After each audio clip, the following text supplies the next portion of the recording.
Good morning everybody. Rampal ji, Neetu, Rajeev, Jaya, Manish, Vijay, सभी को बहुत नमस्कार। जो बच्चे हमारे साथ जुड़ते जा रहे हैं,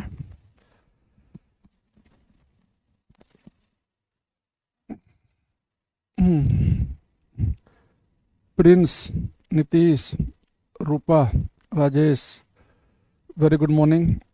अच्छा, तो कल की क्लास में जहाँ तक मुझे याद आ रहा है, हम सैटेलाइट्स, उपग्रह की बात कर रहे थे। एक छोटा सा एक रिवीजन कर लेते हैं, 2 से 3 मिनट का, है ना, जिससे कंटिन्यूटी बन सके ना क्लास में। क्लास स्टार्ट हो गया भाई सभी की। एक बच्चे कह रहे हैं कि अनडिफाइंड आ रहा है। बाकी का आ रहे हैं, क्लास सही चल रही है। रामपाल बताना भाई। सूरज, निहित, शिव शंकर, राहुल कह रहे राम राम गुरुजी। भाई राम राम। वैसे इस समय तो पूरा माहौल राम में हो रहा है। अभी मैं राम जी के ऊपर एक वीडियो देख रहा था, एकदम हृदय भाव विभोर हो गया एकदम। चलो, अब लास्ट क्लास में जब हम पढ़ रहे थे, उसमें हमने आपको एक चीज़ बताई थी कि अगर आप ये चाहते हैं कि कोई सैटेलाइट जो है वो अर्थ के चक्कर काटे, है ना, कोई भी जो सैटेलाइट है वो अर्थ के चक्कर लगाए, तो उसके लिए होना चाहिए ऑर्बिटल स्पीड। और ये ऑर्बिटल स्पीड कितनी होती है? √GM/r+h, यानी कुल मिला के सारा गेम जो है वो हाइट का है। तो ऑर्बिटल स्पीड की जो वैल्यू है वो हाइट पर डिपेंड करती है, वस्तु कितने किलो की है उस पर डिपेंड नहीं करेगी। ठीक है। एक बच्चा कह रहा है सर साइंस 23 में इलेक्ट्रिसिटी भी कराना है। अभी सब करा देंगे, क्यों टेंशन ले रहे हो तुम? जो जो बचा है सब निपटा देंगे, एकदम चिल रहो। तो ऑर्बिटल जो स्पीड है, कक्षीय चाल जो है वो होती है √GM/r+h। एक हमने एस्केप वेलोसिटी का फॉर्मूला पढ़ा, तो उसमें भी हमने देखा कि जो एस्केप वेलोसिटी है, पलायन वेग जो है, ये एस्केप वेलोसिटी, ठीक, इसका फॉर्मूला है √GM/r+h। ठीक है। तो ये दो बातें हमने आपको कल की क्लास में बताई थी। तो यहाँ से हमने क्या रिलेशन निकाला था कि एस्केप वेलोसिटी जो है ऑर्बिटल की होती है √2 गुना। अच्छा, तुम लोग इतने मूर्ख हो, कल मैं क्लास में √2 की वैल्यू लिखी, शायद मैंने 1.44, तो किसी ने कहा ही नहीं कि जी सही कर दो सही से। 1.414 एक भी बच्चे ने नहीं बोला, है ना।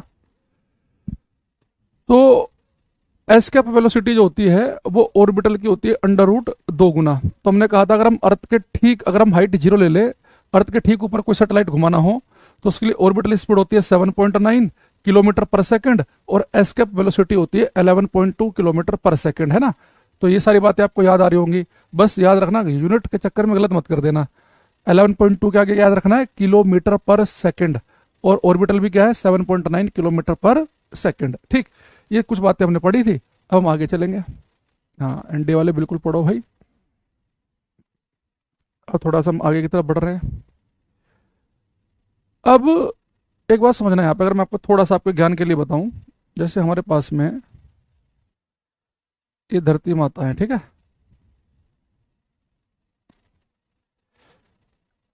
और इसके चारों तरफ ये कोई सैटेलाइट चक्कर काट रहा है। देखो, अगर सैटेलाइट, जो बेटा सैटेलाइट अर्थ के चारों तरफ चक्कर काटते हैं, अगर इनकी जो हाइट है, अगर इनकी जो हाइट हो, वो लगभग लगभग मान लो कि ये जो हाइट है इनकी, अगर ये 400 से 2000 किलोमीटर के बीच में है हाइट, तो ऐसे सैटेलाइट हमारे कहलाते हैं लियो सैटेलाइट। लियो का मतलब होता है लो अर्थ ऑर्बिट, जो अर्थ के लो ऑर्बिट में हो, लियो सैटेलाइट, है ना।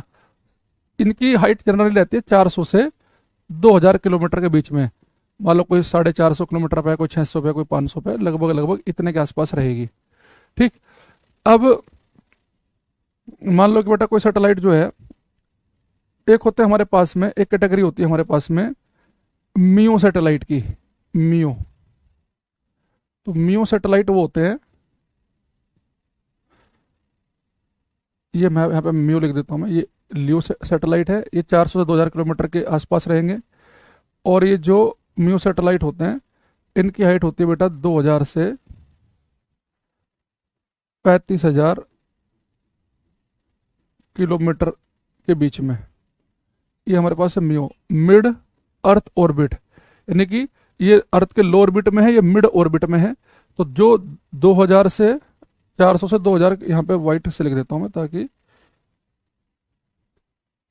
ये बीच में कट के सबको दिक्कत ना हो जाए। तो 400 से 2000 किलोमीटर की हाइट पे होते हैं लियो। अगर हाइट 2000 से 35,000 के बीच में तो कहलाएंगे मियो सैटेलाइट। अगर मैं आपसे कहूँ कि इनमें से लियो और मियो, इनमें से कौन से सैटेलाइट के लिए अगर आपसे पूछा जाए कि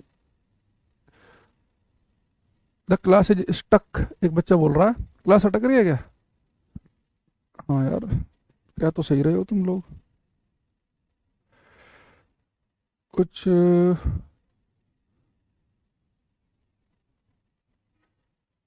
बार बार ओबियस क्या दिक्कत कर रहा है कुछ।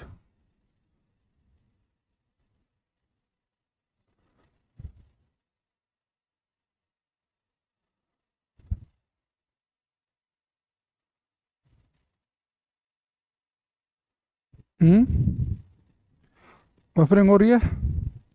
एक काम करता हूँ मैं, आप 2 मिनट का वेट करना। मैं एक बार ना पूरा डिसकनेक्ट करके दोबारा से कनेक्ट कर रहा हूँ, ठीक है? तो थोड़ा सा वेट कर लेना, 1 सेकेंड।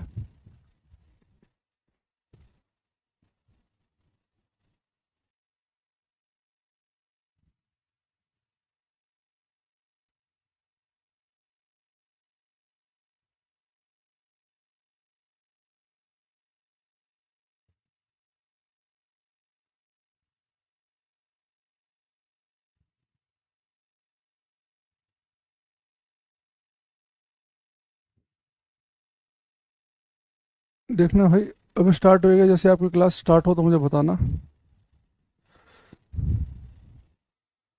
आज क्या हो गया, ऐसा होता तो नहीं कभी।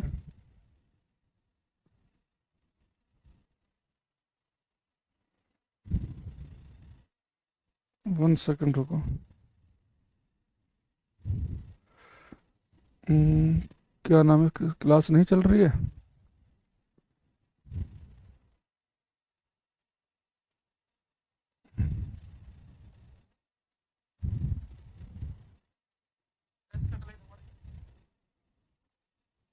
एक सेकंड रुक जाओ भाई।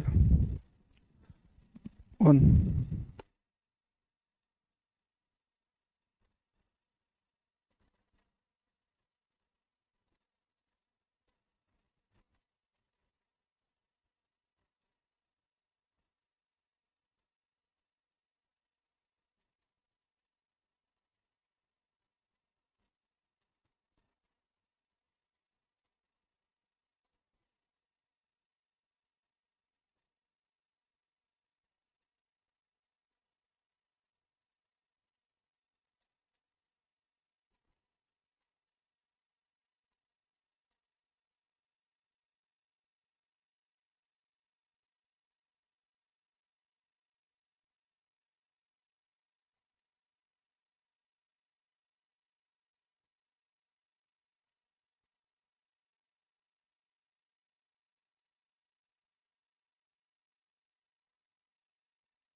आई होप कि अभी क्लास स्टार्ट हुई है, जहाँ तक मुझे लग रहा है।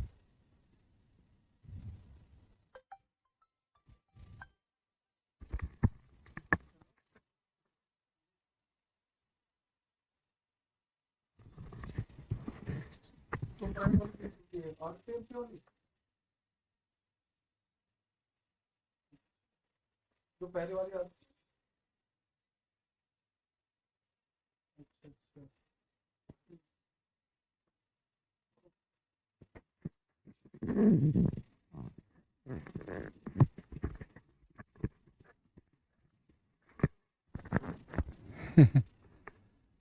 क्या हुआ, मैथ मैथ पढ़ के आ गए आप लोग? मैथ डिविजिबिलिटी रूल पढ़ के आए थे भी आप? हमारे गुरुजी पढ़ा रहे थे आपको, भी मैथ की क्लास चल रही थी आपकी, है ना? फिजिक्स में मैथ स्टार्ट हो गया था, तो मैं भी सोच रहा, मैंने यार पता नहीं क्या हो गया, इधर से बार बार हमें पता चल जाता है कि हमारे एंड से दिक्कत है कि दूसरे एंड से दिक्कत है। तो अब आपकी क्लास सबकी शायद स्टार्ट हो गई होगी, बताना भाई।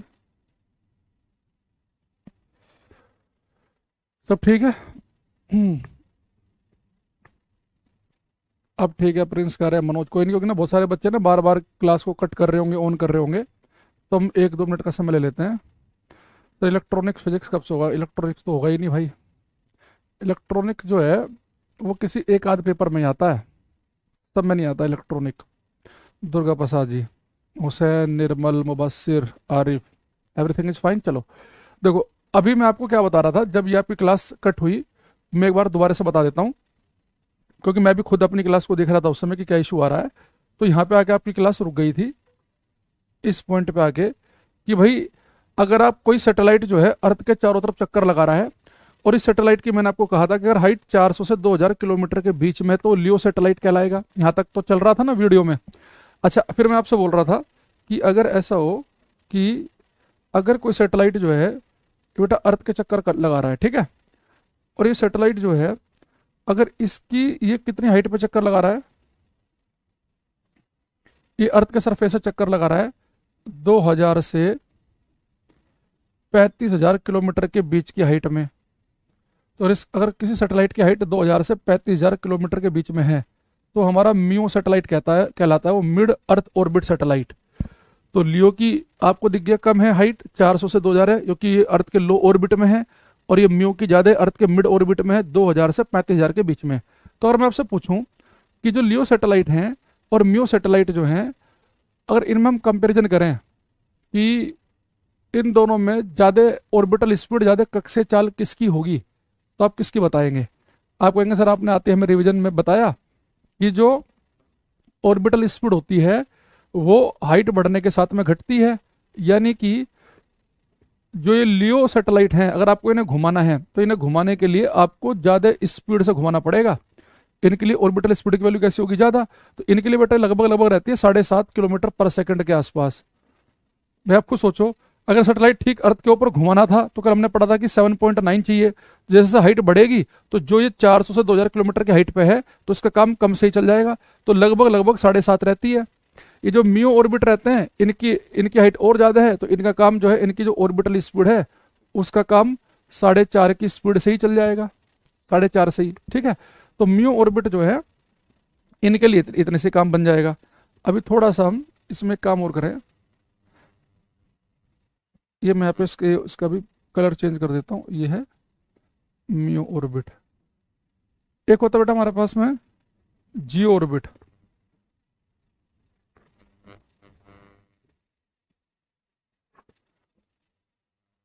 जियो, देखो जियो ऑर्बिट कौन से होते हैं?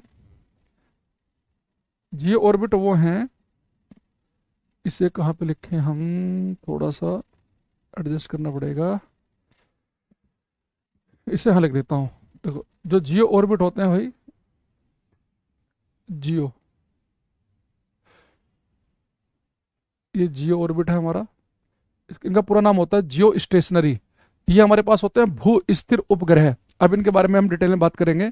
जो जियो सैटेलाइट होते हैं इनकी हाइट बेटा फिक्स होती है, ये होते हैं 35,786 किलोमीटर की हाइट पे अर्थ की सरफेस से 35,786 किलोमीटर की हाइट पे, यानी हम इनकी हाइट लगभग लगभग कह सकते हैं 36,000 किलोमीटर। तो जो अर्थ के नजदीक घूम रहा है उसे घूमने के लिए स्पीड कितनी चाहिए? लियो को चाहिए 7.5 की। ये थोड़ा दूर घूम रहा है मियो वाला, इसका काम थोड़ा कम से चल जाएगा, 4.5 से ही चल जाएगा। और जो जियो सैटेलाइट है इसकी ऑर्बिटल स्पीड होती है लगभग लगभग 3 के आसपास, 3 किलोमीटर पर सेकेंड।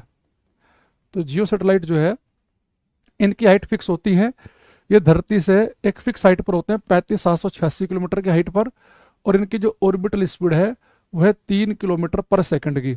ऐसे अगर आप मून देखो ना, चांद, तो चांद तो बेटा धरती से बहुत दूर है। मून तो, मून की जो डिस्टेंस है वो 3,84,000 किलोमीटर के आसपास है। तो मून को घूमने के लिए जो ऑर्बिटल स्पीड चाहिए ना, वो केवल 1 किलोमीटर पर सेकेंड की चाहिए। तो जैसे जैसे हम अर्थ से दूर जाते हैं तो कम ऑर्बिटल स्पीड में ही काम चल जाएगा। तो दोबारा समझेंगे, ये अर्थ है, ठीक धरती के ऊपर चक्कर कटाना है तो 7.9 की स्पीड देनी पड़ेगी, उससे कम दी तो गिर पड़ेगा। ये थोड़ा ऊपर गए तो 7.5 की स्पीड से भी काम चल गया, थोड़ा और ऊपर गए तो 4.5 की स्पीड दोगे तो भी काम चल जाएगा, और ऊपर गए तो 3 की स्पीड से काम चल जाएगा। ऐसे मून के लिए तो 1 से ही काम चल रहा है। तो जैसे हम अर्थ से दूर जाएंगे तो ऑर्बिटल स्पीड की वैल्यू चेंज होने लगती है। इसमें तो मैंने केवल आपको समझाने के लिए बता दिया कि लियो सैटेलाइट वो हैं कि जो लो ऑर्बिट में अर्थ के बहुत ही नजदीक वाले हैं, 400 से 2000 के आसपास वाले। म्यू थोड़ा सा मिड रेंज में 2000 से 35,000 की हाइट पे होते हैं। और जियो की जो हाइट है ये फिक्स है 36,000 किलोमीटर के आसपास की, ये फिक्स्ड हाइट है इसकी। इनमें बहुत सारे पेपर में तो आपको 36,000 ही लिखा मिल जाएगा, लेकिन कुछ पेपर में एग्जैक्ट वैल्यू 35,786 भी आती है, सरफेस से वैल्यू ली गई है। जैसे हरियाणा में एक बार पीसीएस में आया था क्वेश्चन ये, तो हरियाणा वालों ने एग्जैक्ट हाइट पूछी थी कि जियो स्टेशनरी की हाइट क्या होती है पृथ्वी की सतह से। सरफेस हाइट है, सेंटर से नहीं है। अगर आप केंद्र से निकालोगे तो अगर अर्थ के सेंटर से आप चेक करोगे तो बेटा सेंटर से सरफेस तक अर्थ की रेडियस भी है 6400 किलोमीटर। अगर हम सेंटर से हाइट लेंगे तो फिर 6400 किलोमीटर और ऐड हो जाएगी। ये सारी हाइट मैंने अर्थ के सरफेस से ली है, ठीक है। तो अर्थ के सरफेस से आप इसे ऐसे भी याद रहेगा आपको, भाई सरफेस से हाइट होंगी है क्योंकि 400 से 2000 किलोमीटर की हाइट पे है, सेंटर से तो हो नहीं सकती क्योंकि सेंटर से अगर हम लेंगे तो अर्थ की रेडियस ही 6400 बन जाएगी। तो सारी हाइट क्या है, ये भी सरफेस से है, ये भी सरफेस से, ये भी सरफेस से है। तो हरियाणा वालों ने 36,000 भी ऑप्शन में लिखा था, 35,786 भी। तो 35,786 एग्जैक्ट पे आपको टिक लगाना अगर दोनों ऑप्शन मिल जाए। लेकिन अगर आप स्टेट के एग्जाम दो, एसएससी टाइप के एग्जाम दो, तो उनमें नॉर्मली 36,000 वाली ऑप्शन रहता है। बाकी कुछ भी लिख देगा, 2,000, 5,000, 35,000 कुछ भी लिख सकता है। तो फिर आप 36,000 पे टिक लगा देंगे अगर 35,786 आपको ऑप्शन में ना मिले। देखो एक बच्चे का कितना क्या आया, कह रहा जी feedback is the, good morning sir, my feedback is the whole classes. HOLE बेटा होल क्या होता है? होल तो होता है छेद, छिद्र, है ना। एक तो हिंदी में लिखो, इंग्लिश में लिखो। 4-5 of the week revised in just single class because left classes content is forgetting, so please. मतलब इनके लिए देखो सब कुछ इन्हें घर में भी चाहिए, और अब इन्होंने नई अपनी फरमाइश पैदा कर दी कि जिन्हें 4-5 क्लास जो हो जाया करें उनका फिर पूरा एक रिवीजन भी कराओ एक सिंगल क्लास में हर 4-5 के बाद। भाई अगर सारे छात्र आपके ऐसे हो जाएं वरुण जी, तो बस हमारा तो जीवन धन्य हो जाएगा फिर, है ना। ऐसे ऐसे फीडबैक हर बच्चा ले आएगा अपने घर से। 4-5 क्लास इन्हें पहले आराम आराम से पढ़ाओ डिटेल में, फिर कह रहा जी एक क्लास में 5 का रिवीजन भी कराओ क्योंकि ये भूल जाएगा ये। अरे वाह, बहुत बढ़िया। चलो यहाँ जाओ। अब हम, ये तो एक हमने एक मोटा मोटा सा आपको आइडिया दिया। अब हमें जो है काम की जो बात है वो सैटेलाइट में वो स्टार्ट होगी यहाँ से। एक तरफ लिखेंगे हम जियो स्टेशनरी सैटेलाइट, ये बहुत इंपॉर्टेंट है। इसकी हाइट मैंने भी आपको बताई, ये बहुत आती है पेपर में। इसके बारे में 3-4 फैक्ट हैं, सारे के सारे इंपॉर्टेंट हैं। जियो स्टेशनरी सैटेलाइट। अच्छा, तुम लोग इतना ज्ञान कहाँ से लाते हो कि ये कर देंगे तो ये हो जाएगा? इतने अगर हम बेटा पढ़ने में मन लगा लें तो मजा ही नहीं आ जाए हमारा, कुछ सीखने को भी मिलेगा। पढ़ने की भाई आदत डालो। ऐसा नहीं मैं केवल तुम्हें खुद भाषण दे रहा हूँ, मैं खुद अप्लाई करता हूँ। मैं रात 1:30 बजे तक भी पढ़ रहा था, 1:30 पौने 2 बजे तक फिजिक्स ही। ये भी नहीं कि कोई ऐसा आप नया इंटरेस्ट के लिए कुछ और पढ़ रहे हैं ना। और ये क्लास खत्म होगी फिर भी मैं डेली 5-6 घंटा मेरा नॉर्मल है। अगर आप लोगों को तो मैं अगर 6 महीने तक मतलब सो कर भी उठ के भी आ जाऊँ ना तो भी एक एक शब्द ऐसे ही पढ़ा दूंगा। मतलब पढ़ने की आदत डालो, और जो नई चीज़ें सीखने की, अलग अलग तरीके की। अब भाई साहब की नई फरमाइश आ गई है ना कि इन्हें मेहनत करनी पड़ रही है, तो फिर क्यों करनी पड़ रही है इन्हें? तो टीचर करे, ये क्यों करे? क्योंकि पेपर तो टीचर दे के आएगा। लिखेंगे भू स्थिर उपग्रह। भाई आप भूल जाते तो आपके मोबाइल में वो क्लास है ना, आप तब तो कह दो कि सर वो रिकॉर्ड क्लास नहीं है, आप हमें एक बार रिवाइज करा दो, हम पीछे का भूल गए। आप साथ साथ नोट्स बनाओ। 5 क्लास को आपको 15 मिनट भी नहीं लगेंगे पूरा रिवाइज करने में। लेकिन दिक्कत क्या है ना, आप लोग केवल मोबाइल चला के सुनते हो, इसलिए आपके साथ में समस्या आ रही है। जो बच्चा साथ साथ लिखता है वो सब कुछ सीख रहा होता है। अब एक तरफ लिखेंगे पोलर सैटेलाइट, ध्रुवीय उपग्रह। ध्रुवीय उपग्रह,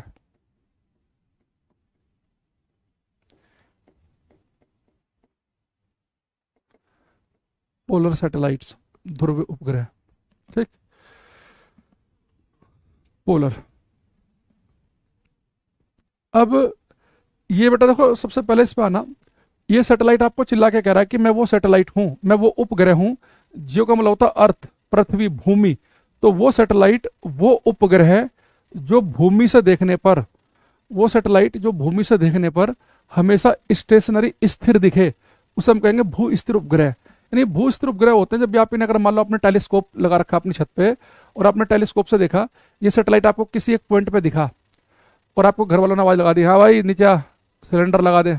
आप चले गए और आप 2 घंटे के बाद आए, कुछ और काम भी आ गया, खाना वाना भी खाया आपने, फिर जिस एंगल पे सैटेलाइट लगा था वहां पे फिर झांक के देखा, वो सैटेलाइट वहीं दिखेगा। फिर आपको रात को 11 बजे आए, फिर वहीं दिख रहा है। फिर सुबह को 5 बजे आए, फिर वहीं दिख रहा है।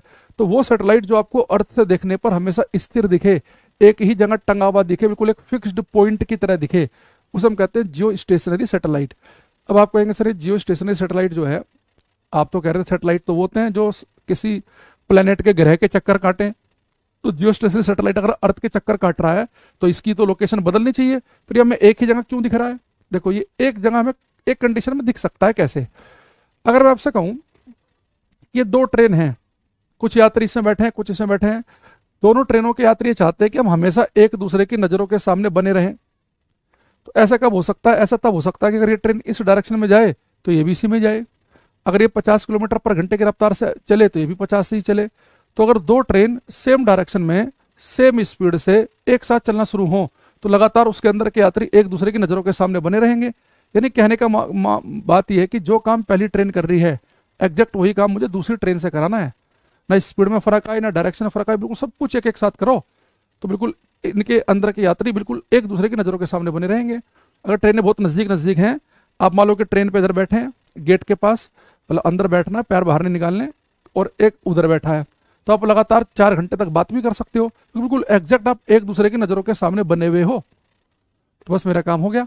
अब देखो अर्थ जो है ये अपने एक्सिस के अबाउट रोटेट करती है, ऐसे घूर्णन गति करती है, अर्थ रोटेट करती है, और अर्थ जो है एक रोटेशन पूरा कर लेती है 24 घंटे के अंदर।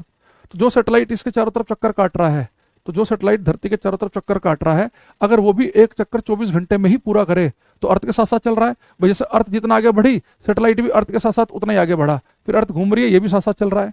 तो अगर कोई सैटेलाइट ऐसे चक्कर लगाए कि वो एक चक्कर अपना 24 घंटे में पूरा कर ले, यानी बिल्कुल अर्थ के साथ साथ चले और अर्थ के डायरेक्शन में ही, अर्थ के रोटेशन की डायरेक्शन होती है वेस्ट टू ईस्ट, पश्चिम से पूरब, तो सैटेलाइट भी पश्चिम से पूरब की तरफ चलते हुए 24 घंटे में एक चक्कर पूरा कर ले, तो वो सैटेलाइट हमारा कहलाएगा जियो स्टेशनरी सैटेलाइट, उसे हम कहेंगे भू स्थिर उपग्रह।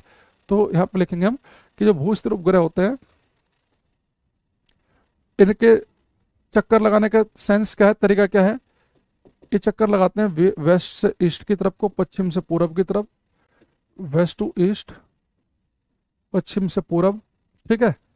दूसरा, इनका जो टाइम पीरियड है, जो आवर्तकाल है, एक चक्कर पूरा करने का समय जो है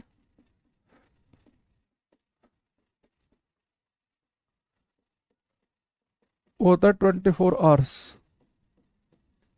24 घंटे। हालांकि 24 घंटे जो होता है, धरती एक चक्कर पूरा करती है 24 घंटे में, तो 24 घंटे एग्जैक्ट टाइम नहीं होता। एग्जैक्ट टाइम आपने ज्योग्राफी में पढ़ा होगा, 23 घंटे 56 मिनट 4 सेकंड के आसपास का होता है, तो लगभग 24 घंटे ही हो गया वो।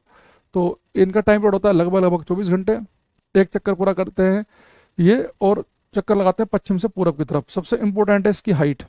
हाइट कम से कम आज तक 10-15 बार पूछ ली गई होगी इसकी हाइट।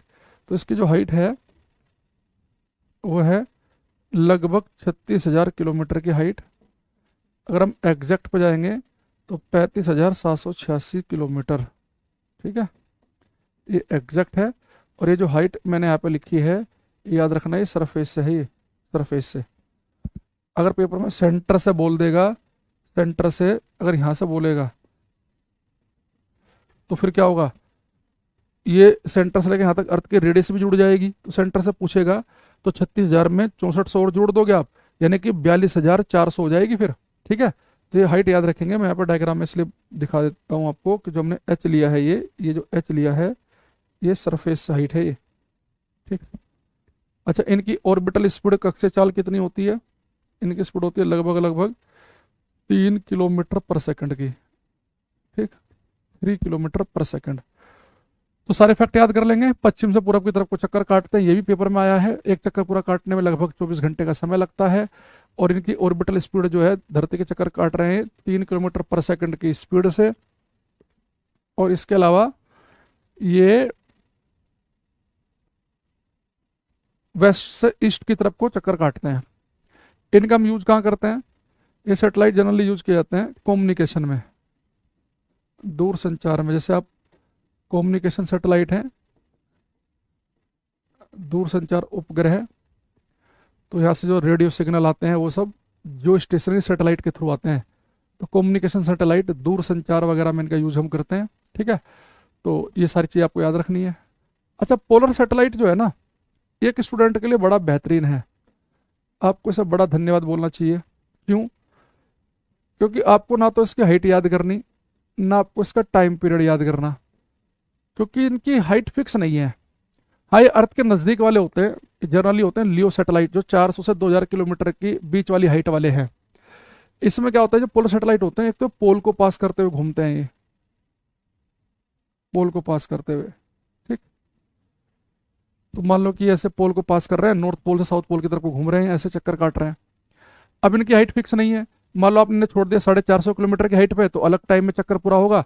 आपने 800 किलोमीटर की हाइट पे छोड़ दिया तो अलग में, और 1500 पे छोड़ दिया तो अलग।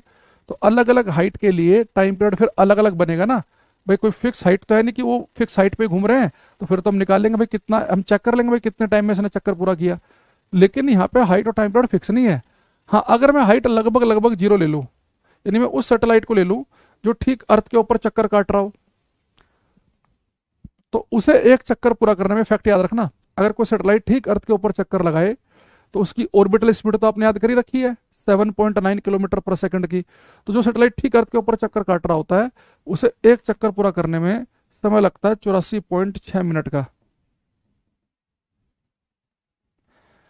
अब जैसे कई बार पेपर में क्या करता है वो, आपसे ना इस फैक्ट को चेक करने के लिए वो डायरेक्ट नहीं पूछेगा कि वो सैटेलाइट जो ठीक अर्थ के ऊपर चक्कर काट रहा है, एक चक्कर कितने समय में पूरा कर लेगा, 84.6 मिनट। नहीं, उसने गेम खेल दिया पेपर में। उसने कहा कि भाई एक सैटेलाइट है, वो धरती से 400 किलोमीटर के आसपास की हाइट पे है, तो उसे एक चक्कर पूरा करने में कितना समय लगेगा? तो आपको पता है कि जो ठीक अर्थ के ऊपर चक्कर काट रहा है उसे 84.6 मिनट लग रहे हैं। जो 400 किलोमीटर की हाइट पे होगा उसे 84 मिनट से थोड़ा ज़्यादा समय लगेगा। तो उसने एक ऑप्शन तो दे दिया ऐसे ही कि 1.5-2 घंटे के आसपास का, 1.5 घंटे के आसपास। बाकी सारे ऑप्शन फिर दे दिए दूर दूर के कि 12 घंटे लगेंगे, 24 घंटे लगेंगे, है ना, इस तरीके से। तो अब ये कई बार ये क्वेश्चन ना थोड़ा सा केवल ऑप्शन का यूज करने के लिए भी होता है। भाई ठीक है, कोई सैटेलाइट जो है वो ठीक अर्थ के अगर ऊपर ही चक्कर काटे तो उसे चक्कर लगाने में 84.6 मिनट लग रहे हैं, है ना। तो जो थोड़ा सा ज़्यादा हाइट पे होगा उसे 87-88 मिनट लगेंगे, थोड़ा और ज़्यादा होगा तो 90-92 मिनट लगेंगे ना, 1.5 घंटे के आसपास का समय लग जाएगा। तो वो एक ही ऑप्शन रखेगा ऐसे, बाकी सारे के सारे दूर दूर रख देगा वो। तो केवल ये फैक्ट चेक करने के लिए। तो आपको इसकी हाइट और टाइम पीरियड पता होना चाहिए। एक दो इसकी खास बात क्या है, ये जो बेटा जियो स्टेशनरी सैटेलाइट जो है ना, अगर हम इनके अंदर बहुत बढ़िया बढ़िया कैमरे फिट कर दें तो ये पूरी अर्थ के फोटो हमारे पास नहीं भेज सकते। क्योंकि देखो, ये तो अर्थ के साथ साथ चल रहे हैं भाई, जैसे अर्थ चल रही है ये भी चल रहे हैं। ये 24 घंटे में एक चक्कर पूरा कर रहे हैं, ये आपको एक ही जगह दिख रहे हैं। तो ये अर्थ के केवल एक ही हिस्से को फोकस कर सकते हैं, ये पूरी अर्थ को स्कैन नहीं कर सकते। लेकिन जो पोलर सैटेलाइट होते हैं ये पूरी अर्थ को स्कैन कर सकते हैं। कैसे? आप जैसे समझो कि भाई मेरे पास में, जैसे मान लो ये अर्थ है ना, ये अर्थ ऐसे रोटेट कर रही है एक एक एक्सिस पास कर लो, मान लो कि बीचों बीच जो अर्थ के सेंटर से पास कर रहा हो, इस एक्सिस के अबाउट, इस अक्ष के परितः है, धरती ऐसे रोटेट कर रही है पश्चिम से पूरब की तरफ। अब देखो ये सैटेलाइट जो होते हैं बेटा ऐसे पास करते हैं, पोल को पास करते हुए। जब सैटेलाइट पहली बार में आएगा तो इधर के फोटो ले लेगा, अब अर्थ तो साथ साथ आगे बढ़ी रही है, अगली बार आएगा तो इस वाले हिस्से के फोटो ले लेगा, अगली बार इस वाले हिस्से का फोटो ले लेगा। तो ये पूरी अर्थ को स्कैन कर सकते हैं, अर्थ के किसी भी हिस्से के फोटो आपके पास में भेज सकते हैं ये। तो ये पोलर सैटेलाइट जो है पूरी अर्थ को स्कैन कर सकता है। मान लो ये 1 से 3 बजे के बीच में अर्थ इंडिया के ऊपर से पास कर रहा है, फिर 3 से 3 बज के 15 मिनट तक पाकिस्तान को कवर कर लिया, फिर ऐसे से ये पूरी अर्थ को स्कैन कर सकते हैं। तो जो पोलर सैटेलाइट जो होते हैं, it can scan whole earth, ये पूरी पृथ्वी को स्कैन कर सकते हैं। आपने परमाणु मूवी में देखा होगा कि अमेरिका वालों ने क्या कर रखा था कि भारत वाले कुछ गतिविधि कर रहे हैं कि परमाणु बम का परीक्षण ना कर लें, तो उन्होंने कुछ सैटेलाइट छोड़ रखे थे। तो मान लो वो पोलर सैटेलाइट था, वो पोलर सैटेलाइट जा रहा है, वो इंडिया से पास कर रहा है पहले वाला सैटेलाइट, फिर दूसरे वाला आ जाता था कुछ समय के बाद, फिर तीसरे वाला, उन्होंने 3-4 सैटेलाइट ऐसे छोड़ रखे थे। तो अब हुआ क्या कि उन जो सैटेलाइट थे उनके बीच में कुछ गैप था, इंडिया वालों को पता चल गया कि भाई ये सैटेलाइट जो गया है, अब जो दूसरे वाला जब आएगा ये इंडिया के ऊपर से गुजरेगा, राजस्थान के ऊपर से, तो उसका टाइम जो है 3-4 घंटे का गैप है या 5 घंटे का गैप है। तो बीच में वो अपना काम कर लेते थे, जो हमारे वैज्ञानिक लोग थे ड्रेस व्रेस चेंज करके, आर्मी की ड्रेस व्रेस पहन के बीच में, और फिर चीज़ें वैसे ही कर देते थे। जब उन्हें अमेरिका वालों को थोड़ा शक हुआ, कुछ इनपुट्स गए पाकिस्तान की तरफ से, तो उन्होंने फिर सैटेलाइट्स की संख्या बढ़ा दी। तो उससे क्या हुआ कि 2 सैटेलाइट के बीच का गैप बहुत ही कम हो गया। तो उतनी देर में सारा काम करना, फिर से वैसी व्यवस्था करना मुश्किल हो रहा था भारत के लिए। तो फिर हमने क्या किया, थोड़ा सा माहौल चेंज किया, और फिर हमने क्या किया, अपनी आर्मी वार्मी जो है बॉर्डर की तरफ को शिफ्ट कर दी, ताकि जो सैटेलाइट है उनका जो ज़्यादा फोकस रहे वो कहाँ पर रहे, बॉर्डर वाले एरिया को फोकस करने में रहे। तो ऐसे हमने गेम वेम खेली है ना, क्योंकि सैटेलाइट किसी भी हिस्से पे पास करेंगे, मान लो इस वाले शहर को इस समय पास कर रहे हैं, इस वाले शहर को इस समय पास कर रहे हैं, अलग अलग अलग अलग।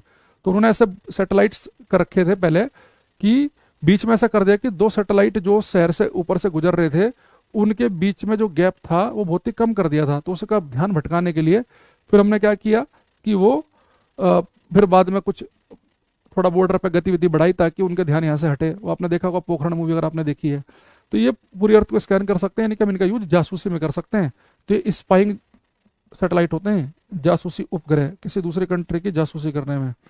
इसके अलावा इनका मेन काम होता है कि इनका यूज किया जाता है बेटा मैपिंग में, नक्शे बनाने में। जैसे मान लो आपको किसी एरिया के नक्शे बनाने हैं पूरा पूरा, तो उसके आपके हर हिस्से के फोटो अगर आपके पास में होंगे तो आप उसकी इजीली मैपिंग कर पाएंगे कि इस वाले हिस्से में यहाँ से नदी जा रही है, यहाँ पे इतना ऊंचा पहाड़ है, यहाँ पे ये है, यहाँ पे वो है। तो मैपिंग करने में, नक्शे बनाने में इनका यूज करते हैं हम।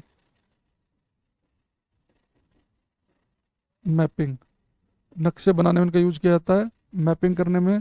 स्पाइंग, स्पाई होता है जासूस, तो जासूसी करने में। तो जासूसी उपग्रह भी हैं, मैपिंग वगैरह में भी इनका हम यूज करते हैं। ठीक है, तो आपने क्या क्या याद रखना है, एक तो ये कि जो जियोस्टेशनरी सैटेलाइट है ये पूरी अर्थ को स्कैन नहीं कर सकता।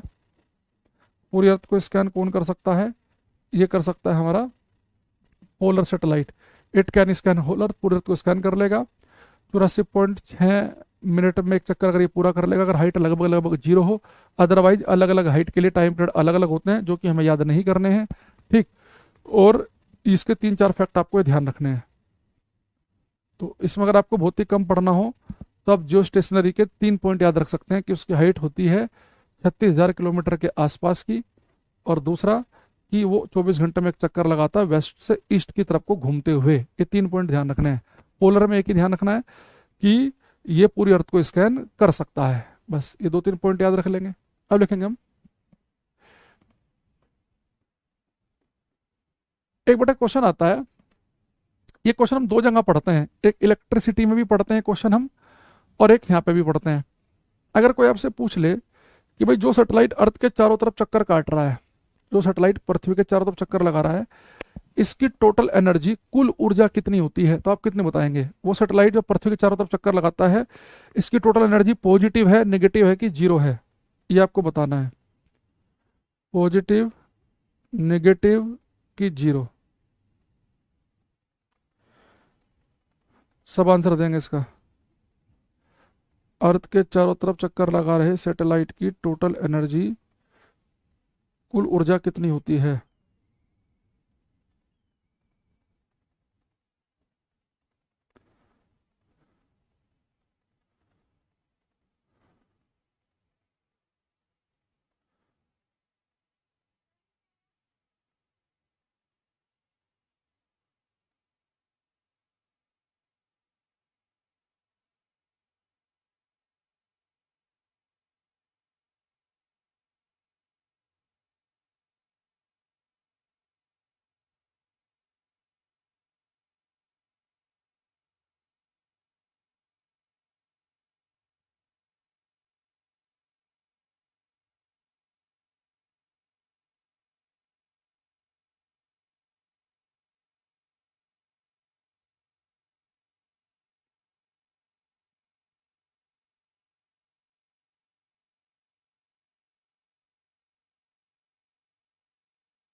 जितने बच्चे लिख रहे हैं पॉजिटिव, नीतीश, रवि, बीबी नायडू, इन सबका गलत है, जीरो वाला का भी गलत है।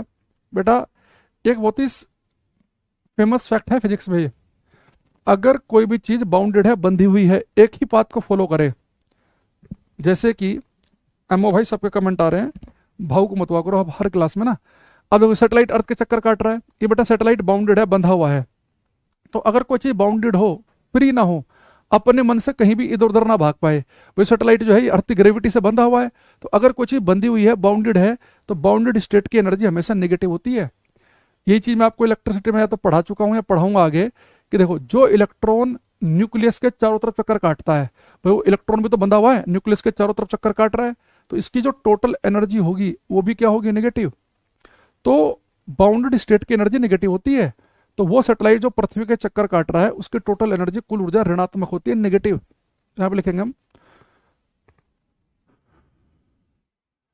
For a bounded state, for a bounded state total energy, total energy always remains negative.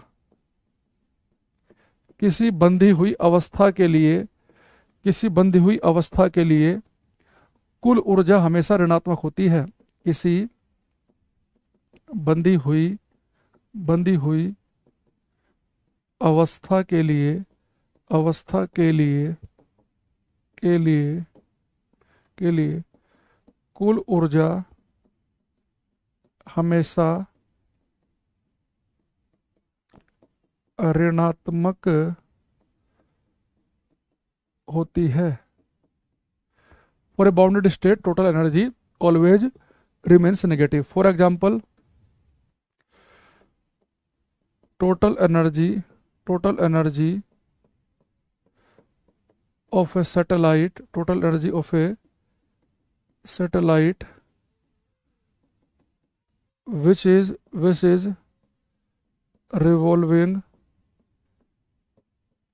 around the earth, earth is always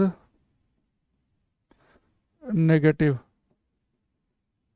Hindi में लिखेंगे total energy of a satellite which is revolving around the earth is always negative. पृथ्वी के चारों तरफ चक्कर लगा रहे, for example पृथ्वी के चारों तरफ चक्कर लगा रहे किसी उपग्रह की कुल ऊर्जा, पृथ्वी के चारों तरफ चक्कर लगा रहे किसी उपग्रह की कुल ऊर्जा हमेशा ऋणात्मक होती है। पृथ्वी के चारों तरफ चक्कर लगा रहे किसी उपग्रह की कुल ऊर्जा हमेशा ऋणात्मक होती है। तो किसी बाउंडेड स्टेट के लिए, बंधी हुई अवस्था के लिए टोटल एनर्जी होती है नेगेटिव। यानी अगर कहीं पे भी कोई चीज आपको बाउंडेड दिखे, बंधी हुई दिखे किसी फोर्स के द्वारा, तो जब भी आप उसकी टोटल एनर्जी निकालेंगे तो आपको नेगेटिव मिलेगी। एक बच्चा कह रहा है भाई आप चाहो तो इसे प्रूव कर सकते हो कि नेगेटिव ही आएगी।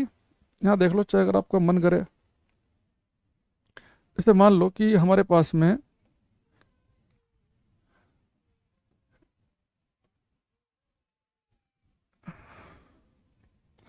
एक सैटेलाइट है, ये घूम रहा है धरती के चारों तरफ h हाइट पर, और रेडियस कितनी है इसकी, आर ई। तो भाई मुझे एक चीज बताओ कि अगर कोई सैटेलाइट जो है वो धरती के चारों तरफ चक्कर काट रहा हो, ठीक है, और मुझे इसकी टोटल एनर्जी निकालनी है, तो टोटल एनर्जी टी का मतलब टोटल एनर्जी, तो कैसे आएगी भाई। सैटेलाइट जब धरती के चारों तरफ चक्कर काटेगा तो उसके पास काइनेटिक एनर्जी तो होगी, क्योंकि इसके पास स्पीड है, तो काइनेटिक एनर्जी मैंने बताया था ना आपको, हाफ mv² होती है। अच्छा ये बेटा धरती से कुछ हाइट पर भी है, तो उसके पास में पोटेंशियल एनर्जी भी होगी। देखो अगर कोई वस्तु धरती के आसपास ही हो तो हमने उसकी पोटेंशियल एनर्जी का फॉर्मूला पढ़ा था, ग्रेविटेशनल पोटेंशियल एनर्जी का, mgh। लेकिन अगर कोई वस्तु धरती से बहुत ऊपर होगी ना, तो आप ये पोटेंशियल एनर्जी के लिए फॉर्मूला mgh नहीं लगा सकते, क्योंकि जो स्मॉल जी है ना फॉर्मूले में mgh में, वो स्मॉल जी हाइट बढ़ने के साथ में चेंज होता रहता है, तो फिर वो काम नहीं करेगा। तो अगर कुछ ही काफी हाइट पे हो तो बेटा फिर पोटेंशियल एनर्जी का जो फॉर्मूला बनता है, वो फॉर्मूला बनता है, इसे लिख रहा हूं मैं यू से, पोटेंशियल एनर्जी ये बनता है -g(m1m2/r)। आर क्या उसके ऑर्बिट की रेडियस है, या जिस मतलब जितनी हाइट पे है वो है। अब यहाँ देखो टोटल एनर्जी निकालनी है आपको, तो टोटल एनर्जी कैसा आएगी, काइनेटिक एनर्जी क्या होती है, हाफ mv²। तो इसकी स्पीड कितनी है, ऑर्बिटल के बराबर, तो उसका स्क्वायर कर दो। पोटेंशियल एनर्जी कितनी आएगी, -G m1, यानी कि m1 यहाँ पे धरती का मास है, और m1 जो है धरती का मास, अर्थ का मास, और m2 है सैटेलाइट का मास। तो कैपिटल M स्मॉल m, और पूरी हाइट कितनी है बेटा उसकी, अर्थ के सेंटर से अगर हम हाइट देखेंगे RE+H के बराबर आ जाएगी।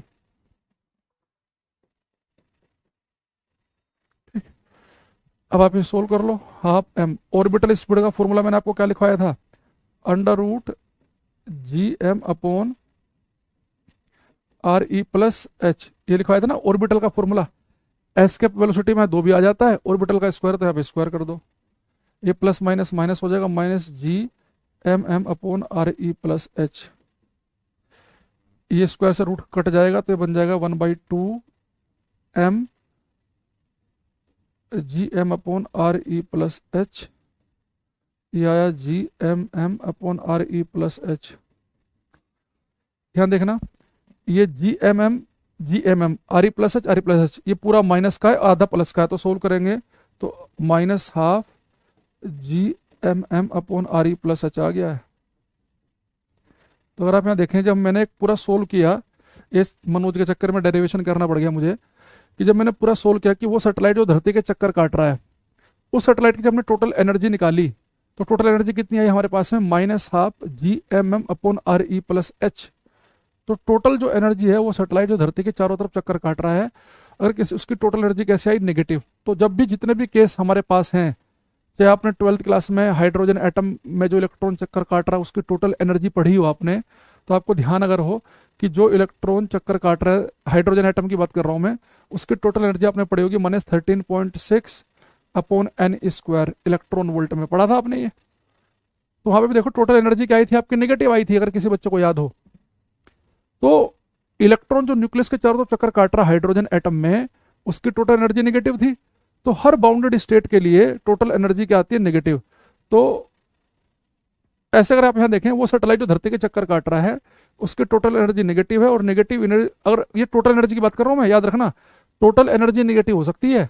अगर कोई पूछे काइनेटिक एनर्जी, गतिज ऊर्जा नेगेटिव कभी नहीं हो सकती है भाई। काइनेटिक एनर्जी क्या होता है, ½ mv²। तो m तो वस्तु का मास है, 4-5 किलो मास, तो कभी हमने माइनस में पढ़ा है आपने कभी कि -6 किलोग्राम का मास है, नहीं। m तो हमेशा पॉजिटिव होगा, और अगर वेलोसिटी नेगेटिव हो भी तो उसका स्क्वायर होगा वो भी पॉजिटिव बन जाएगा। तो काइनेटिक एनर्जी, गतिज ऊर्जा कभी नेगेटिव नहीं होती, टोटल एनर्जी नेगेटिव हो सकती है। तो ये बस आपको एक लाइन याद रखनी है, कोई डेरिवेशन सोल्व नहीं करने, कि total energy of a satellite which is revolving around the earth is always negative. पृथ्वी के चारों तरफ चक्कर लगा रहे किसी उपग्रह की कुल ऊर्जा ऋणात्मक होती है।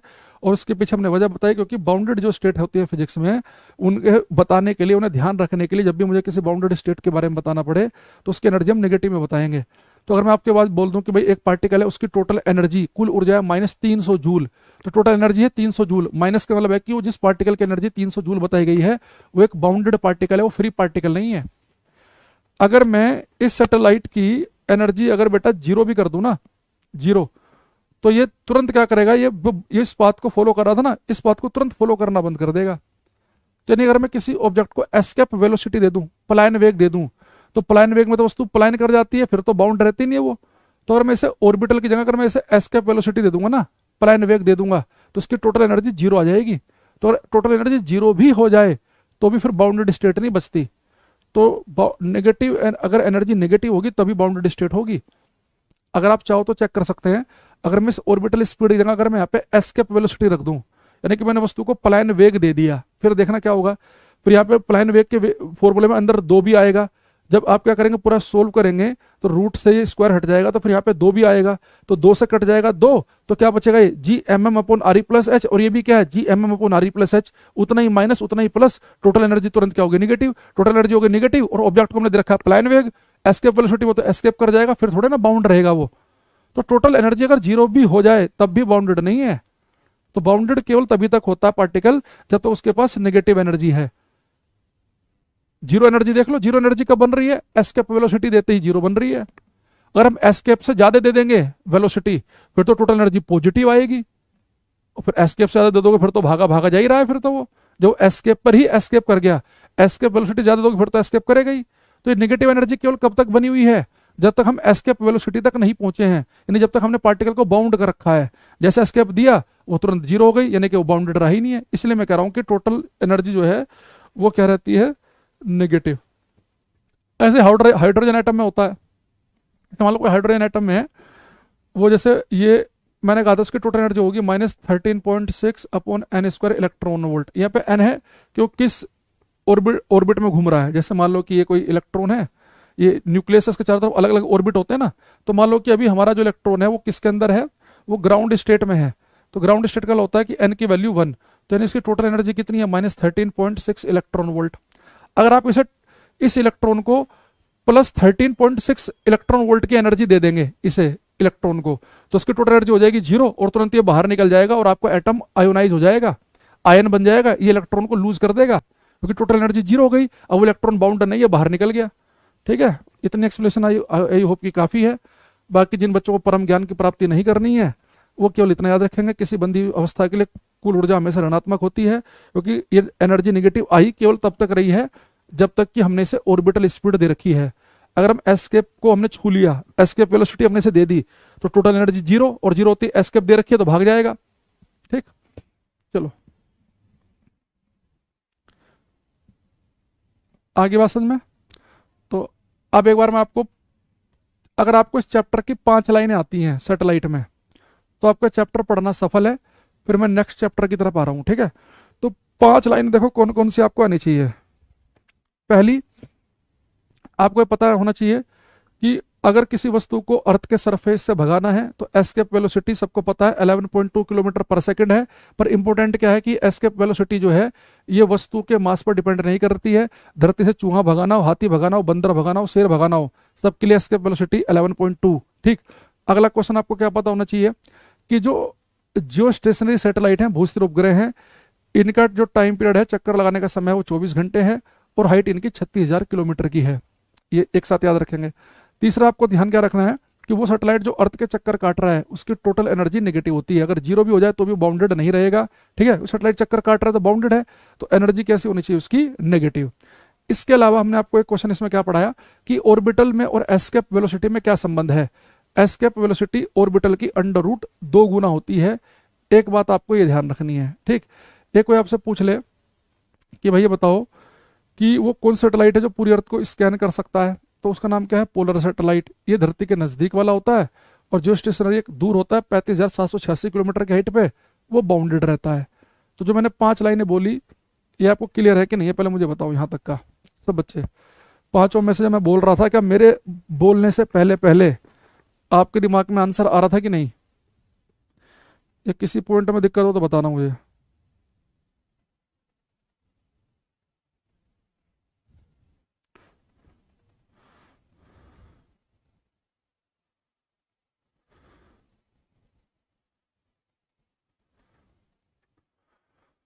निहित, रवि, गुड्डू, अरे वो बच्चा कहाँ गया, वो जो कह रहा था जी 5 क्लास का रिवाइज कराओ, रिवाइज हुआ बेटा, नहीं हुआ? हर क्लास में मैं चैप्टर खत्म होने के बाद पूरा रिवाइज कराता हूँ और अगले दिन आते भी कराता हूँ। लेकिन 5 क्लास को फिर एक सिंगल क्लास में रिवाइज कराना, ये आपकी ज़्यादा बड़ी डिमांड हो गई, ये फुलफिल करना मुश्किल है हमारे लिए।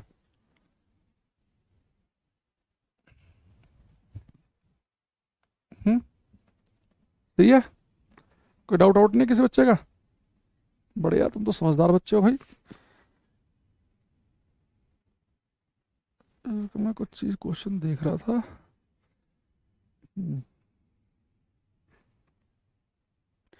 पोलर सेटेलाइट की हाइट बताया मैंने, फिक्स नहीं होती है, ये अलग अलग हाइट पे होते हैं, तो इनका टाइम पीरियड भी अलग अलग होगा। तो ना इनकी हाइट याद करनी है, ना आपको इनका टाइम पीरियड याद करना है। ठीक है, बताया मैंने आपको बेबी नाइडू, ये फिक्स हाइट जिसकी उसी की तो याद करोगे। पोलर सेटेलाइट कोई 400 पे है, कोई 450 पे है, कोई 500 पे, कोई 550 पे, कोई 800 पे है, तो उसकी क्या हाइट याद करोगे तुम? वो लियो ऑर्बिट भी हो सकते हैं, म्यू ऑर्बिट भी हो सकते हैं, अलग अलग हाइट पे हो सकते हैं। ठीक है,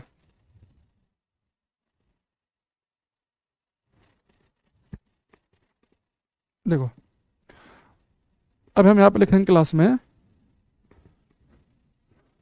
फ्रिक्शन, घर्षण।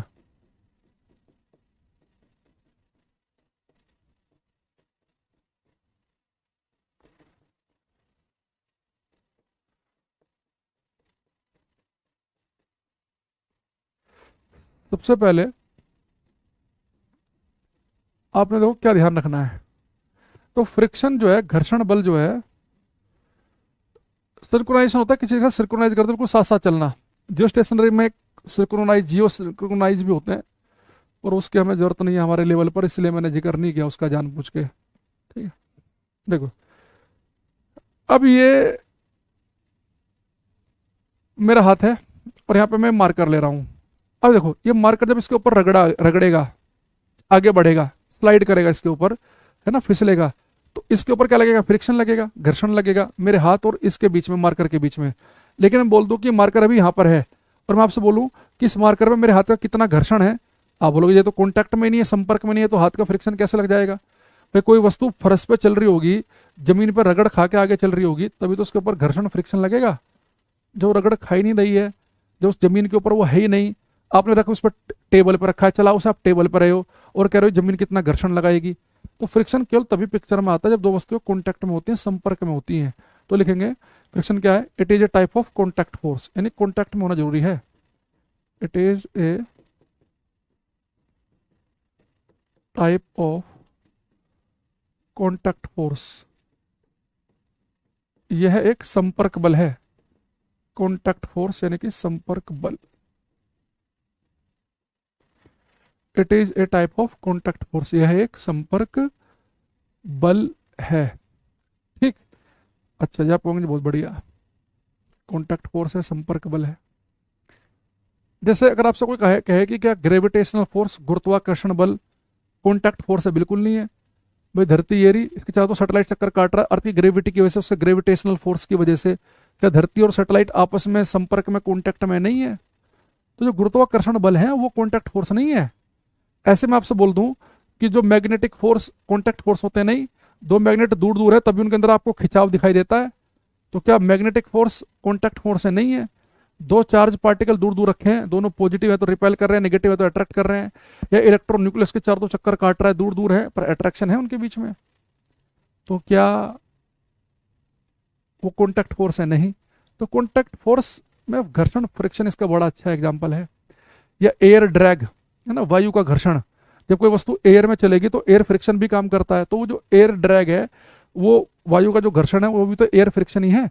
तो फ्रिक्शन जो है वो कॉन्टैक्ट फोर्स की कैटेगरी में आएगा। बाकी जो हम जनरली और फोर्स पढ़ रहे होते हैं वो कॉन्टैक्ट फोर्स नहीं है। दूसरी चीज, अब बेटा जो कॉन्टैक्ट फोर्स तो चलो ठीक है, अब हमारे पास हमारे इस प्रकृति में, नेचर में चार फंडामेंटल फोर्स होते हैं, चार मूलभूत बल हैं। कोई भी अगर फोर्स है ना, वो उन्हीं में से कोई ना कोई किसी एक कैटेगरी का होता है। जैसे एक हमारे पास होता है चार फंडामेंटल फोर्सेज में, एक होते हैं न्यूक्लियर फोर्स, नाभिकीय बल, स्ट्रॉन्ग न्यूक्लियर फोर्स जो न्यूक्लियस नाभिक के अंदर लगते हैं। एक हमारे पास में होता है ग्रेविटेशनल फोर्स, गुरुत्वाकर्षण बल, है ना। एक हमारे पास में होता है इलेक्ट्रोमैग्नेटिक फोर्स, और एक हमारे पास में होते हैं वीक फोर्स, वो समझो कि न्यूक्लियर रिएक्शन वगैरह में डीप जब हम जाते हैं तब पढ़ते हैं। तो एक वीक फोर्स होता है, एक न्यूक्लियर फोर्स होता है, ग्रेविटेशनल, एक इलेक्ट्रोमैग्नेटिक फोर्स। तो कोई भी अगर फोर्स आपको अपने आसपास दिख रहा है तो वो इन चार कैटेगरी में से है, वो चार फंडामेंटल फोर्सेज में से आएगा।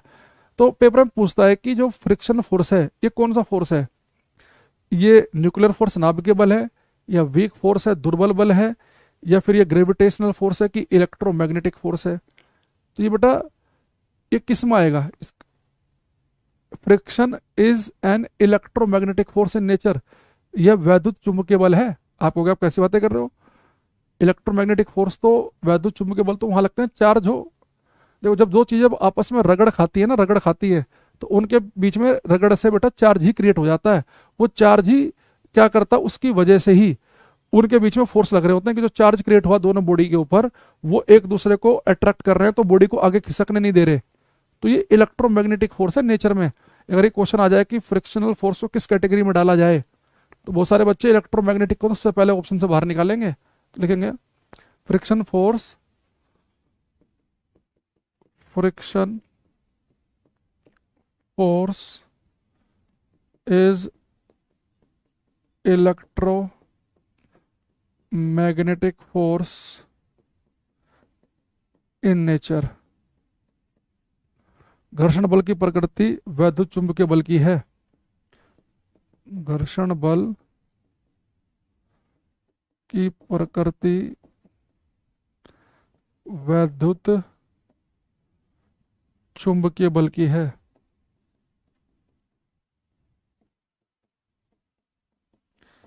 तो एक तो हमें पता क्या चल गया कि एक तो फ्रिक्शन जब काम करेगा जब ये कॉन्टैक्ट में होंगी, वस्तु तो संपर्क में होंगी। और चार फंडामेंटल जो फोर्स हमारे पास में है, चार मूलभूत जो बल हमारे पास में है, उनमें से इलेक्ट्रोमैग्नेटिक फोर्स के कैटेगरी में आएगा। ठीक। अच्छा, एक बेटा और चीज ध्यान रखना, फोर्स को हम दो कैटेगरी में और बांटते हैं कि कोई भी फोर्स जो है वो कंजर्वेटिव फोर्स है कि नॉन कंजर्वेटिव फोर्स है, वो संरक्षी बल है कि असंरक्षी बल है। तो जब मैंने आपको ग्रेविटेशनल फोर्स पढ़ाया था, गुरुत्वाकर्षण बल, तब मैंने आपकी क्लास में लिखवाया था कि ग्रेविटेशनल फोर्स कंजर्वेटिव फोर्स होते हैं। ये केवल इस बात पर डिपेंड करते हैं कि दो ऑब्जेक्ट जिनके बीच में ग्रेविटेशनल फोर्स लग रहे हैं उनके बीच में क्या पोजीशन है, क्या डिस्प्लेसमेंट है, वो कितना कितना दूर है। हमें इस बात से मतलब नहीं है कि ये ऑब्जेक्ट यहाँ से इन दोनों के बीच की दूरी ये है, पर ये यहाँ से यहाँ तक इस पाथ से गया, इस रास्ते से गया कि इस रास्ते से गया, बस उनके बीच की पोजीशन कितनी है वो इंपॉर्टेंट है। लेकिन फ्रिक्शनल फोर्स में इंपॉर्टेंट नहीं है। आपको सोचो, मैं एक पत्थर को यहाँ पर रखा मैंने टेबल पे और यहाँ से यहाँ तक केवल ऐसे ले आया, तो टेबल की रगड़ लग रही है उसके ऊपर, तो उसके ऊपर कम फ्रिक्शन काम करेगा। लेकिन उसी पत्थर को मैं ऐसे घुमा घुमा के लेके आऊं, ऐसे घुमा घुमा के लेके आऊं और अब यहाँ पे लेके आया, तो उसके ऊपर घर्षण फ्रिक्शन क्या करेगा, ज्यादा काम करेगा। तो वो फोर्स नॉन कंजर्वेटिव कहलाते हैं, वो बल असंरक्षी बल कहलाते हैं, जिन बलों के द्वारा किया गया कार्य जो कि पाथ डिपेंडेंट हो, जो रास्ते पर निर्भर करते हो। तो घर्षण बल कितना वर्क करेगा, कितना कार्य करेगा, वो इस बात पर डिपेंड कर रहा होगा कि आप किस रास्ते से लेके जा रहे हैं ऑब्जेक्ट को आगे। छोटे रास्ते से लेके जा रहे हो तो कम वर्क करना पड़ेगा, बड़े रास्ते से लेके जा रहे हो तो फ्रिक्शन ज्यादा वर्क करेगा। तो ये नॉन कंजर्वेटिव फोर्स में आता है। तो फ्रिक्शन फोर्स के साथ एक खास बात क्या है, एक तो ये नॉन कंजर्वेटिव फोर्स है, असंरक्षी बल है। घर्षण बल के द्वारा कितना कार्य किया जाएगा एक से दूसरे बिंदु तक जाने में, वो डिपेंड इस बात पर करेगा कि एक से दूसरे बिंदु तक आप किस रास्ते से जा रहे हैं, छोटे रास्ते जा रहे हैं कि बड़े रास्ते जा रहे हैं। छोटे रास्ते में घर्षण कम लगेगा, जल्दी पहुंच गए, और बड़े रास्ते जाओगे उतना ज्यादा घर्षण काम करेगा। तो यहां पे लिखेंगे हम friction force is a non conservative force. घर्षण बल एक असंरक्षी बल है। घर्षण बल एक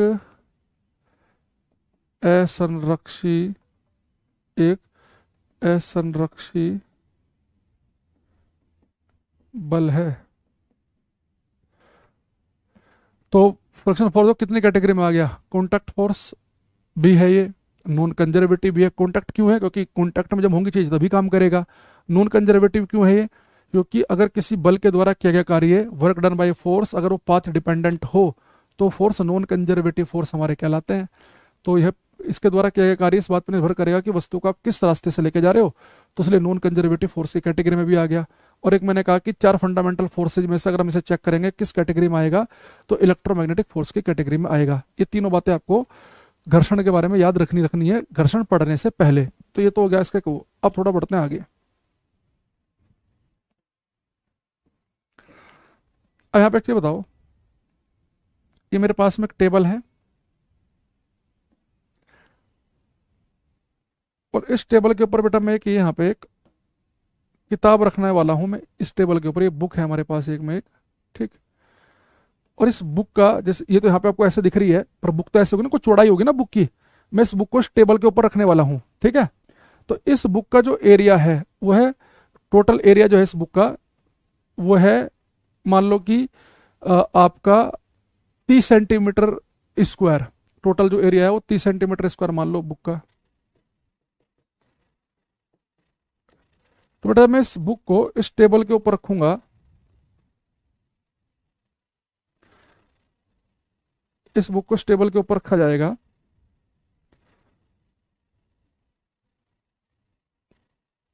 तो फ्रिक्शनल फोर्स घर्षण बल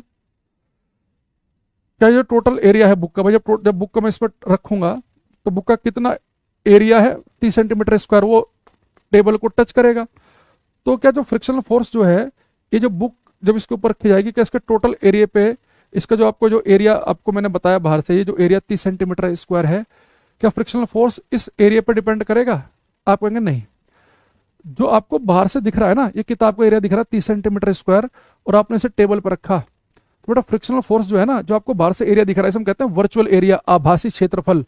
जो आपको दिख रहा है कि भाई बुक इसके ऊपर हम रखेंगे तो 30 सेंटीमीटर स्क्वायर टेबल को टच करेगा, इसके ऊपर डिपेंड नहीं करता। एक्चुअल में होता क्या है, अगर आप माइक्रोस्कोप से देखेंगे तो आपको ये दिखाई देगा कि माइक्रोस्कोप से जैसे टेबल है ना, तो कोई भी चीज़ बिल्कुल स्मूथ फ्लैट नहीं होती। ये टेबल का आपको ना कुछ सरफेस ऐसा दिखाई देगा।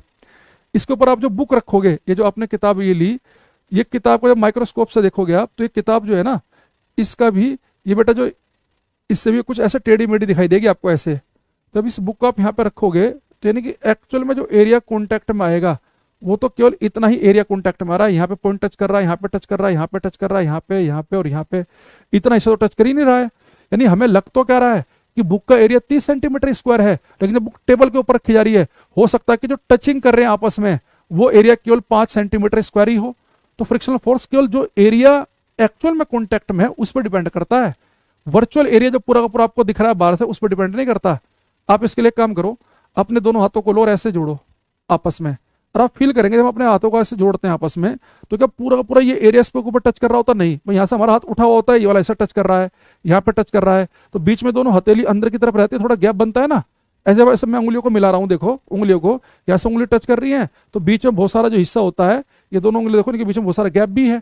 जब मैं अपने दोनों हाथों को ऐसे मिलाऊंगा तो जितना एरिया इसका जितना एरिया इसका, जब इन्हें आपस में टच करेंगे तो आपको बाहर से जो एरिया आपको क्या लगा, दोनों हाथ पूरे जुड़े हुए हैं, कहना दोनों हाथों को जोड़ लो, पर दोनों हाथ जोड़ेंगे तब भी कुछ ना कुछ बीच में तो गैप रह ही जाएगा।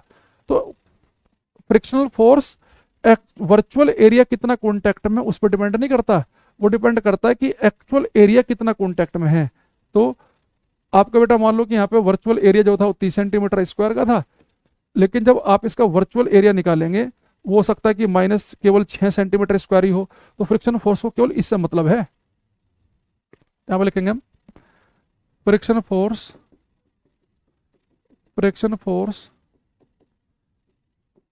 Does not depend on virtual area in contact, it depends on actual area in contact. Hindi में लिखेंगे, घर्षण बल इस बात पर निर्भर नहीं करता है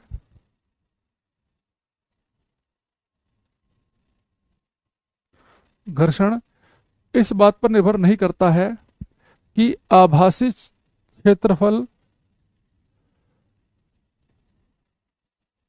घर्षण बल इस बात पर निर्भर नहीं करता है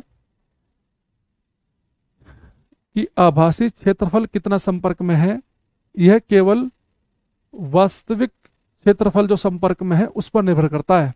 ये समझ में आ रहा ना, थोड़ा हिंदी में लैंग्वेज बन नहीं रही उतनी अच्छे से। मैं कह रहा हूँ friction force virtual area in contact, आभासी क्षेत्रफल कितना संपर्क में है, जो आपको बाहर से आपने जब किताब को देखा आपको आभास हुआ कि इस किताब का एरिया 30 सेंटीमीटर स्क्वायर का है, तो जो किताब को आपको एरिया दिख रहा है जैसे टेबल पर रखोगे तो फ्रिक्शन फोर्स पूरे 30 सेंटीमीटर स्क्वायर एरिया पर डिपेंड नहीं करता। जो जो पॉइंट टच हो रहे होंगे जब उन सबका एरिया निकालो तो वो जो भी एरिया बनेगा तो फ्रिक्शन फोर्स जो है केवल उतने एरिया जो कॉन्टैक्ट में उसके ऊपर डिपेंड करता है। आ रही बात समझ में सही बच्चों को यहाँ तक की? चलो बाकी मैं इसके ऊपर जो भी इसके फॉर्मूले न्यूमेरिकल वगैरह हैं, जो भी चीजें बनेंगी वो हम कल की क्लास में डिस्कस करेंगे, है ना। फिर इसमें हम एक पढ़ेंगे एंगल ऑफ रिपोज, विराम का कोण, एक हम पढ़ेंगे एंगल ऑफ फ्रिक्शन, घर्षण कोण, इसी के अंदर आएगा फ्रिक्शन का फॉर्मूला आएगा। अगर कोई चीज इंक्लाइंड सरफेस पे है, नत समतल पे है, तो उसके बारे में हम कल की क्लास में बात करेंगे। तो सारी बातें जो है वो कल की क्लास में यहाँ पे डिस्कस की जाएंगी, ठीक है। तो आज के लिए हम इतना ही रखते हैं, बाकी मिलेंगे नेक्स्ट क्लास के अंदर, ठीक है। तब तक के लिए thank you, bye, take care everybody, bye everyone.